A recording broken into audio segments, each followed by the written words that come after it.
Pertama-tama kita awali dengan informasi pertama. Ada informasi apa? Ada informasi mengenai debat perdana calon presiden ini berjalan menarik. Tak hanya adu gagasan, ketiga capres yakni Anies Baswedan, Prabowo Subianto dan juga Ganjar Pranowo ini saling melontarkan kritik tajam kepada lawan mereka. Salah satunya saat debat dengan tema penguatan demokrasi.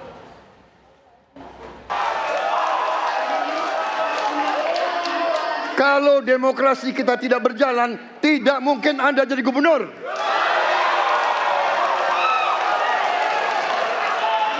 Kalau Jokowi diktator, Anda tidak mungkin jadi gubernur. Saya waktu itu oposisi, Mas Anies. Anda ke rumah saya, kita oposisi, Anda terpilih. Waktu habis, Bapak. Harap tenang. Tidak enak ini Mbak hari ini. Mohon maaf. Saya tidak enak karena dua kawan saya sedang nagih janji dan membuka buku lama. Tapi percaya begini. Yang pertama, tidak ada demokrasi tanpa partai politik.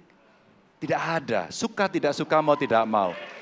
Dan fungsi partai politik itu adalah agregasi, sumber rekrutmen kader, pendidikan politik. Kebetulan saya pernah menjadi ketua pansus undang-undang partai politik. Maka pada saat perdebatan penguatan dari sisi anggaran, penguatan dari sisi partisipasi masyarakat mesti dilakukan, saat itu tidak terlalu banyak yang setuju. Maka Mas Anies, soal oposisi tidak oposisi, soal kepentingan saja kok. Kapan kita bertemu, kapan kita tidak bertemu, dan kemudian kita akan bersikap pada posisi masing-masing. Tapi yang penting, pendidikan politik kepada masyarakat itulah yang menjadi PR besar dari partai politik agar cepat dewasa. Terima kasih. Ketika kita menghadapi sebuah proses demokrasi, di situ ada pemerintah dan ada oposisi. Dua-duanya sama terhormat. Dan ketika proses pengambilan keputusan itu dilakukan, bila ada oposisi, maka selalu ada pandangan perspektif berbeda yang membuat masyarakat bisa menilai. Karena itu oposisi itu penting dan sama-sama terhormat. Sayangnya tidak semua orang tahan untuk berada menjadi oposisi. Oke? Seperti sampaikan Pak Prabowo tidak tahan untuk menjadi oposisi. Apa yang terjadi? Beliau sendiri menyampaikan bahwa tidak berada dalam kekuasaan membuat tidak bisa berbisnis, tidak bisa berusaha. Karena itu harus berada dalam kekuasaan. Kekuasaan lebih dari soal bisnis, kekuasaan lebih dari soal uang, kekuasaan soal kehormatan untuk menjalankan kedaulatan rakyat. Baik, waktu Anda habis Bapak, kami mohon sekali lagi. Nah, Vena dan juga pemirsa, di sesi lain ini saling sindir yang berujung debat panas juga terjadi. Calon Presiden nomor urut 2 Prabowo Subianto mempertanyakan kebijakan soal polusi dari Anies Baswedan pada saat menjadi Gubernur DKI Jakarta. Jadi ketika ditunjukkan, ya memang ada sumber polutan dari dalam kota. Tapi kalau sumber polutan itu hanya dari dalam kota, maka Pak pakai logika sederhana sekali. Jumlah motor dari hari ke hari sama, jumlah mobil dari hari ke hari sama. Maka harusnya angka polusinya sama setiap waktu, betul tidak? Tapi jumlah motor sama, jumlah mobil sama, ada kita sangat polusi. Ada sisi sangat tidak polusi. Nanti kalau perlu saya kirimkan gambar satelitnya kepada Bapak, supaya Bapak bisa menyaksikan. Dan inilah mengapa kita mengambil langkah itu pakai ilmu pengetahuan, pakai data, dan menggunakan saintis untuk terlibat. Kalau tidak pakai itu, maka nggak akan ada langkah yang benar. Dan ini kemudian saya teruskan Pak, bagaimana pengendalian itu dikerjakan untuk dalam Jakarta. Jika saya terpilih presiden, maka yang luar Jakarta saya kendalikan juga Pak. Masih ada lagi yang akan kami hadirkan, ini kutipan-kutipan cuplikan dari debat kemarin, di mana dalam debat perdana Capres Ganjar Pranowo saling bertukar pikiran soal proyek IKN yang dijalankan oleh pemerintahan Presiden Joko Widodo. Capres nomor urut 1 Anies Baswedan berpandangan masalah yang terjadi di DKI Jakarta harus diselesaikan, bukan ditinggalkan. Mas Anies pernah menjadi gubernur ibu kota. Dan hari ini menjadi isu publik. Saya barusan dari IKN. Mas Anies, dengan berbagai kondisi yang ada di Jakarta, traffic jam, orang bermigrasi, bagaimana polusi yang terjadi. Saya pengen dapat statement yang clear dari Mas Anies. Apa pendapat Mas Anies ketika kemudian Indonesia sentris itu ingin dibangun, mimpi besar anak bangsa sejak presiden sebelumnya ingin dibangun untuk memindahkan ibu kota dari Jakarta ke IKN. Silakan. Baik, waktunya masih ada, Bapak? Cukup. Cukup? Baik, terima kasih. Kemudian kami silakan calon presiden nomor urut 1 untuk memberikan jawaban selama 2 menit, dimulai dari sekarang. Kalau ada masalah jangan ditinggalkan, diselesaikan. Itu filosofi nomor 1.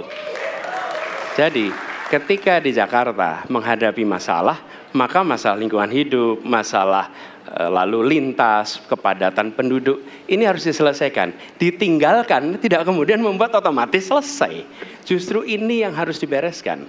Kalau kami melihat, begitu kita bicara lalu lintas, kontribusi aparat sipil negara di dalam kemacetan itu hanya 4-7%.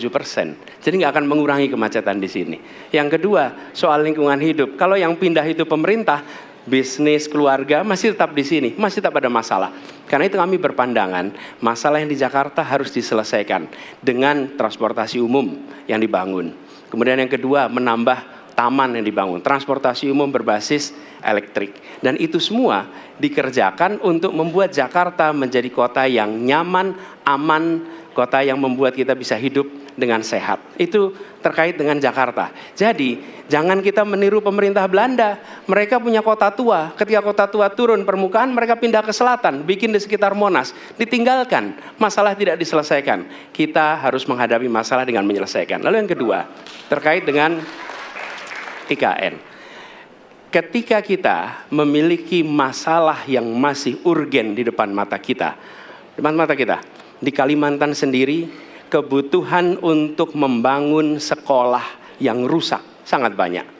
Membangun kereta api atau jalur tol antar kota di Kalimantan itu urgen. Yang merasakan dari uang itu siapa? Rakyat. Sementara yang kita kerjakan hanya membangun tempat untuk aparat sipil negara bekerja, bukan untuk rakyat dan bukan pusat perekonomian. Baik.